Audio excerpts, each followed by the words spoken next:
पुढे बघत उद्या मुंबईच्या वरळीमधील NSCI डोममध्ये प्रो गोविंदा स्पर्धेचं आयोजन करण्यात आले। राज्यभरातील एकूण 3200 गोविंदा या स्पर्धेत सहभागी होणार आहेत। मुख्यमंत्री एकनाथ शिंदे आणि राज्य मंत्रिमंडळातील अनेक मंत्री या कार्यक्रमाला उपस्थित राहणार आहेत। त्याचबरोबर बॉलिवूडमधील अनेक कलाकार देखील या स्पर्धेला उपस्थित राहतील। या प्रो गोविंदा स्पर्धेबद्दल आयोजक पूर्वेश सरनाईक यांच्याशी बातचीत केली आहे आमचे प्रतिनिधी उदय जाधव यांनी।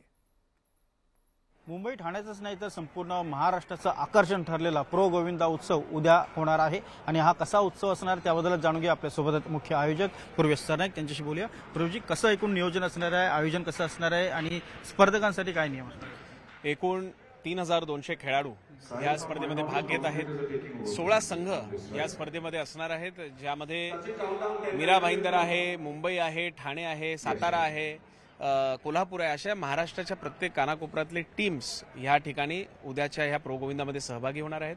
प्रामुख्याने आपण पाहत असाल तर एक आगळीवेगळी स्पर्धा या ठिकाणी आपण ह्या 16 संघांसाठी तयार केलेली आहे। महाराष्ट्राच्या गोविंदांना एक वेगळं प्लॅटफॉर्म देण्याचं काम आज सन्माननीय मुख्यमंत्री एकनाथ शिंदे साहेब यांच्या नेतृत्वाखाली आणि राज्य शासनाच्या वतीनं आम्ही या ठिकाणी प्रो गोविंदाचं आयोजन केलेलं आहे। उद्या या प्रो गोविंदाच्या उत्सवाला अनेक राजकीय नेते देखील असणार आहेत, अनेक अभिनेते देखील असणार आहेत। कसं असणार आहे? आमच्यासाठी आमचा अभिनेता हा आमचा गोविंदा आहे आणि त्याचबरोबर ह्या सगळ्या गोविंदांना आशीर्वाद देण्यासाठी, या सगळ्या गोविंदांना सहकार्य आणि पाठिंबा देण्यासाठी राज्याचे लोकप्रिय मुख्यमंत्री सन्माननीय एकनाथ शिंदे साहेब, दोन्ही उपमुख्यमंत्री, त्याचबरोबर महाराष्ट्राचे अनेक मंत्री, आमदार, खासदार या ठिकाणी उपस्थित राहणार आहेत।